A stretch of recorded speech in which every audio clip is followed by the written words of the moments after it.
제 나라의 선왕이 순후군이라는 신하에게 여러 지방을 돌면서 왕이 등용할 만한 인재를 모아오라고 명령했습니다. 그래서 이 신하가 명령을 받고 지방을 순회하면서 인재를 모았는데 이 왕이 생각한 것보다 더 빨리 더 많은 인원들을 모아온 거예요. 그래서 왕이 물었습니다. 어떻게 이렇게 빨리 이렇게 많은 인재들을 모아올 수 있었는가? 그러자 이제 선후곤이 대답하기를 원래 같은 부류의 새들이 무리지어 살고 지혜로운 자들은 지혜로운 자들과 함께 있어서 그렇게 어려운 일이 아니었습니다 라고 대답했습니다. 무슨 말이냐면 유유상종이다 하는 것이죠. 비슷한 부류끼리 어울린다라는 말입니다. 영적인 원리도 마찬가지입니다. 이 하나님 나라와 세상 나라가 있는데 하나님 나라는 하나님 나라와 어울리게 되어 있습니다. 하나님 나라의 백성들이 함께 유유상종하는 것이죠. 그럼 하나님 나라는 어떤 나라인가? 하나님 나라는 지혜의 나라입니다. 왜냐하면 하나님이 참 지혜이시기 때문입니다. 그래서 1절에서 6절까지는 지혜의 나라, 곧 하나님의 나라, 하나님이 다스리시는 시온의 나라가 어떤 나라인가 하는 것을 보여줍니다. 7 기둥을 깎아서 다듬어서 자기 집을 세웠다 말씀하고 있습니다. 무슨 말입니까? 가장 강하고 가장 안전하고 가장 든든한 나라라는 의미입니다. 그리고 그 나라에서 살찐 짐승으로 요리를 하고 포도주를 혼합해서 상을 차렸다. 풍성하고 부요하고 기쁨이 충만한 그런 나라를 의미합니다. 그리고 나서 어리석고 지혜 없는 자들을 초대합니다. 내게로 와서 내가 준비한 것을 먹으라. 네가 만들지도 아니하고 심지도 아니한 것들을 내가 차렸으니 먹으라. 무슨 말입니까? 인애의 나라입니다. 긍휼의 나라, 사랑이 넘치는 나라입니다. 하나님께서 다스리시는 지혜의 나라는 이런 나라입니다. 그러면 세상 나라는 어떤 나라인가? 어리석고 악한 나라입니다. 13절부터 18절까지 그 악한 나라의 어떤 본질을 형상화하고 있는데 어리석은 한 여자가 등장합니다. 그냥 어떤 세상의 경륜적인 관점으로 보자면은 다른 사람들을 유혹하여서 미혹하여서 어리석게 만드는 것을 의미할 수 있지만 영적으로 보자면은 미혹하는 자, 사단을 상징한다고 볼 수가 있습니다. 그래서 사단은 하나님을 두려워하지도 아니하고 하나님을 알지도 아니하여서 어리석은 길로 사람들을 유혹하고 죄의 길로 사람들을 유혹하여서 함께 멸망하는 그런 길로 가게 됩니다. 세상 나라가 바로 그런 나라죠. 하나님을 두려워하지 않고 하나님이 싫어하는 죄를 즐거워하면서 결국에는 어리석어서 멸망에 이르게 됩니다. 그래서 세상 나라는 악한 자들끼리 유유상종하다가 함께 망하는 나라입니다. 당시 유대 지도자들을 보시고 예수님은 소경이 소경을 인도하여 모두가 멸망에 이른다고 하셨습니다. 그리고 당시 유대 지도자들을 향해서 또 무슨 말씀을 하셨냐면은 그들이 교인 하나를 얻으면 배나 더 지옥 자식이 되게 만든다고 하셨습니다. 그렇습니다. 세상 나라와 어울리면은 멸망하는 길뿐입니다. 그러면 우리는 어떠한가? 우리는 과연 하나님 나라에서 유유상종하고 있는가? 아니면 세상 나라에서 멸망의 길을 가고 있는가? 교회에 나와 있으니까 뭐 나는 하나님 나라와 어울리는 사람이 아닌가 그렇게 생각할 수도 있지만은 생각보다 우리 한국 교회 안에 종교인들이 많습니다. 그러니까 몸은 교회에 나와 있지만 사실은 세상 나라에 속해서 살아가는 사람들이 많다 하는 것이죠. 성경은 이 세대를 본받지 말라 하시고 이방인과 함께 멍에를 매지 말라 하셨습니다. 우리는 하나님 나라 사람들이고 이 세상에 속해 있으나 세상에서 살아가나 세상에 속한 자들은 아닙니다. 세상과 구별되어서 하나님 나라에 속해서 살아가는 자들입니다. 그러면 뭐 우리가 산으로 가서 그리스도인들끼리 마을을 지어 살아야 되는가? 뭐 그러고 그 나름의 어떤 유익이 있겠지만은 하나님이 기대하시는 방식은 아닙니다. 하나님은 우리가 세상 가운데로 나아가기를 원하시죠. 그러면 어떻게 하는 것이 이 세상 속에서, 세상 가운데서 살아가면서도 하나님 나라에 속해서 살아갈 수 있을까? 하나님 나라와 유유상종할 수 있을까? 그것은 세상과는 다른 길을 걸어가는 것이죠. 삶의 어떤 결이 다른 것입니다. 생활의 원리가 다르고 가치관이 다르고, 그러니까 세상과 가치관을 공유하지 아니하고 세상과 살아가는 방식이 다르고 또 세상과는 삶의 목표, 추구하는 바가 다른 것이죠. 그래서 같은 가치관을 공유하고 같은 삶의 원리를 공유하고 나아가는 길이 같은 사람들끼리 함께 걸어가는 것이 바로 하나님 나라와 유유상종하는 길입니다.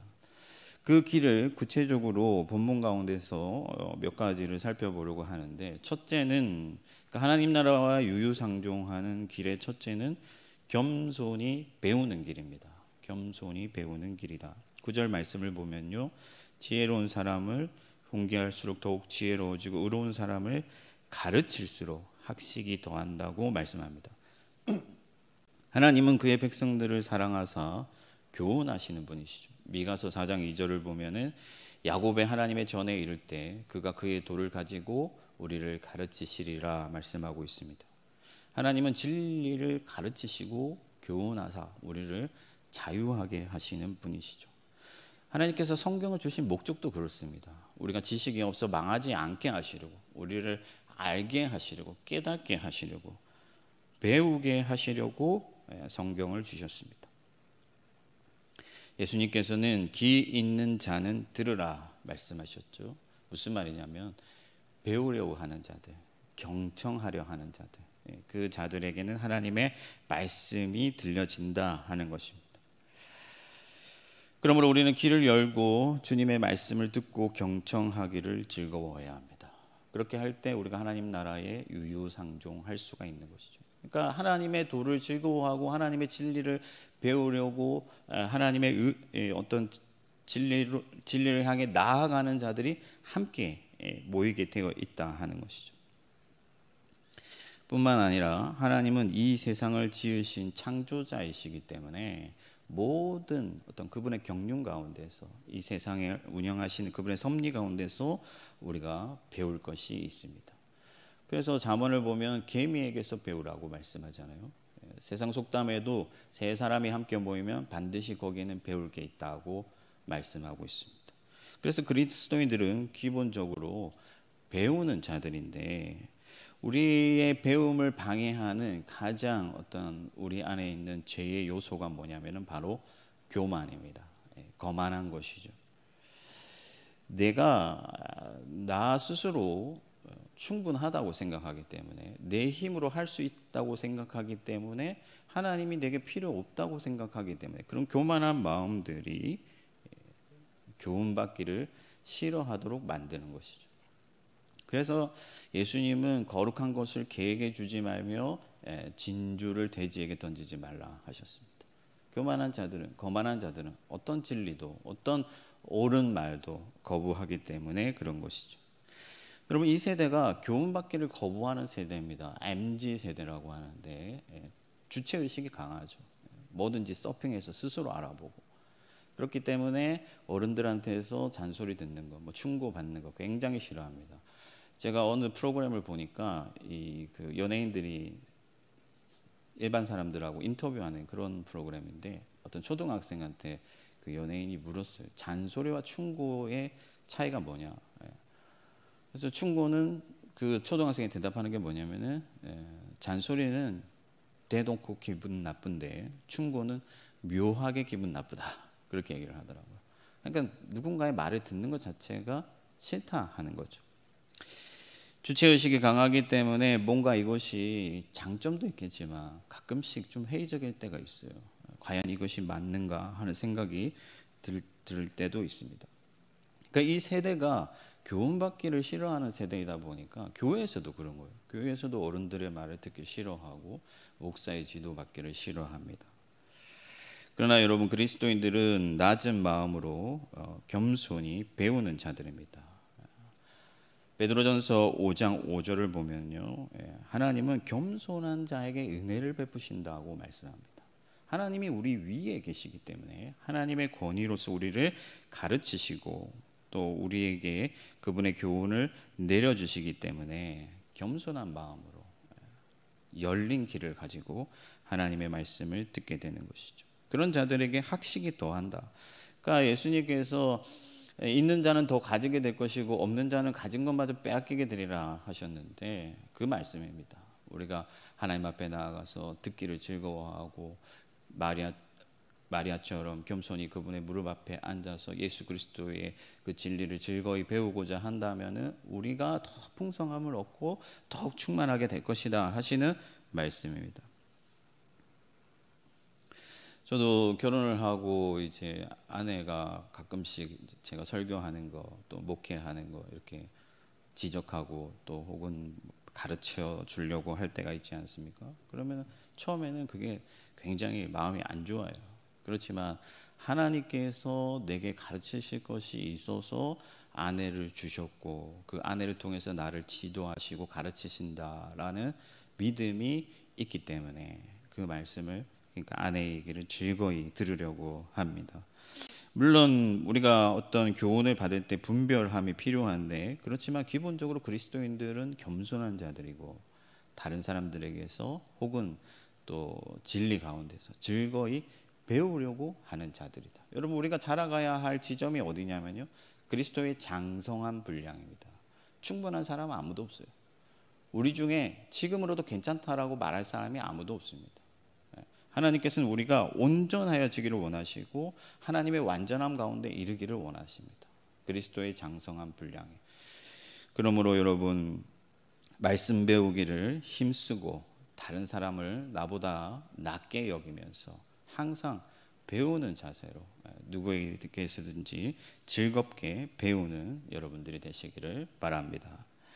두 번째는 의를 향해 돌이키는 길입니다. 그러니까 의를 향해서 자기를 돌이킬 수 있는 자들이어야 한다는 것이죠. 잠언 말씀은 지혜 있는 자를 꾸짖으라고 하세요. 그러면 그가 너를 사랑하리라. 그러니까 꾸짖는데 사랑한다. 나를 책망하는데 나를 지적하는데 사랑한다. 그것이 참 지혜예요. 그래서 나를 바로잡는 거죠. 어릴 때는 아버지가 지적하고 책망하면 힘듭니다. 듣기 싫습니다.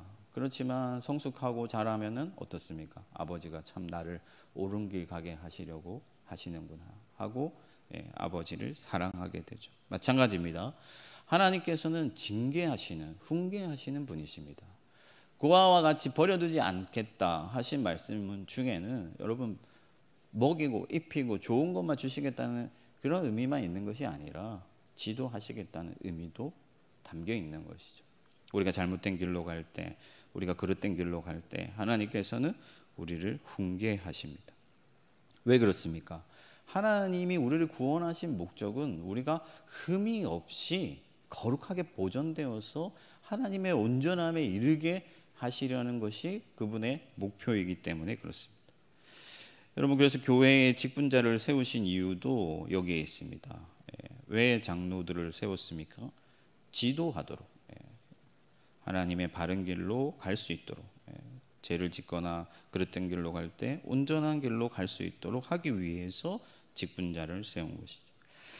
그러나 여러분 악한 자들은 책망받는 것을 싫어합니다.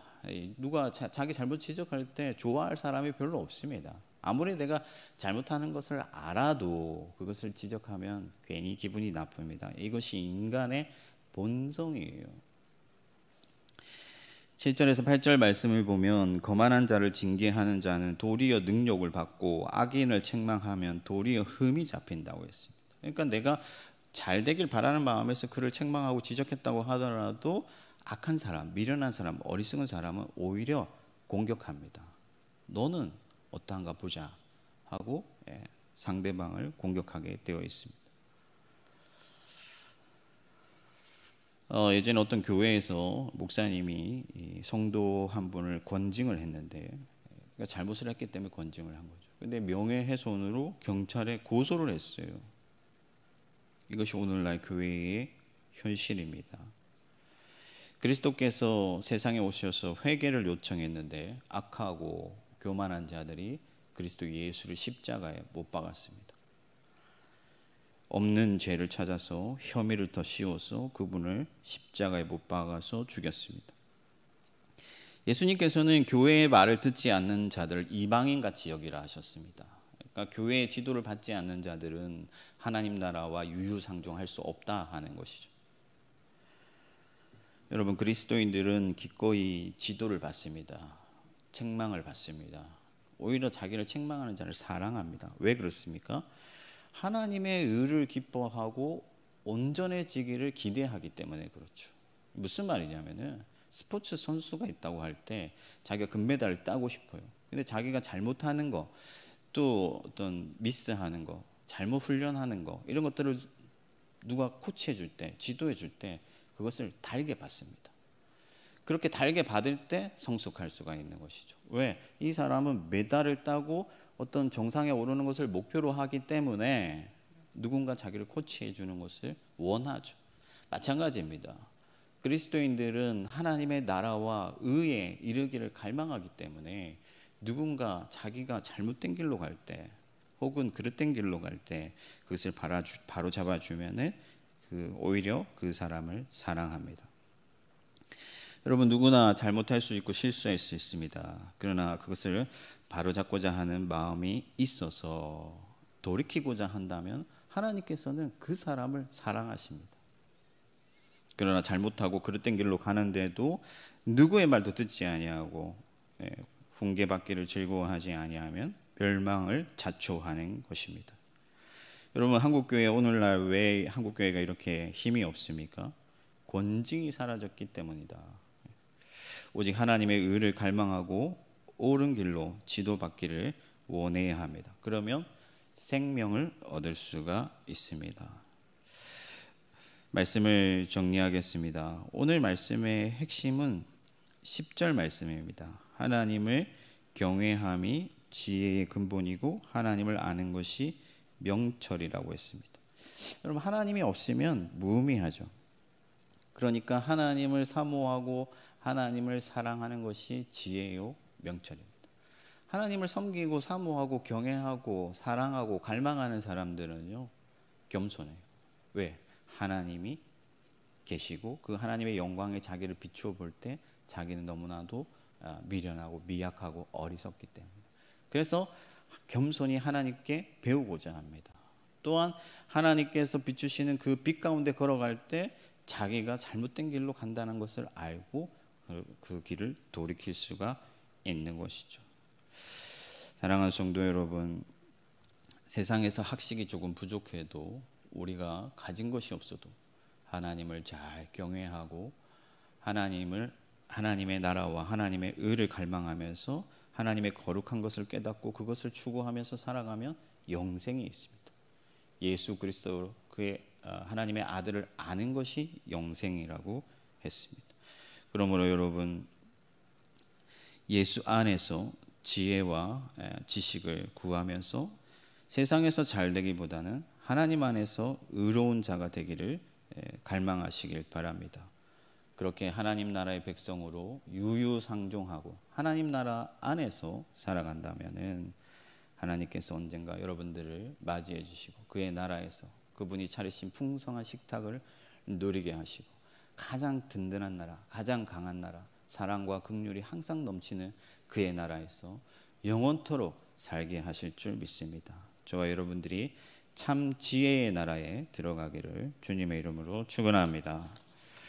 하늘에 계신 우리 아버지, 아버지의 이름을 거룩하게 하시며 아버지의 나라가 오게 하시며 아버지의 뜻이 하늘에서와 같이 땅에서도 이루어지게 하소서.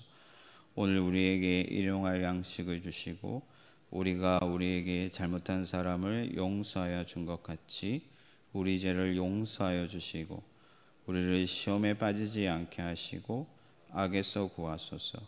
나라와 권능과 영광이 영원히 아버지의 것입니다. 아멘.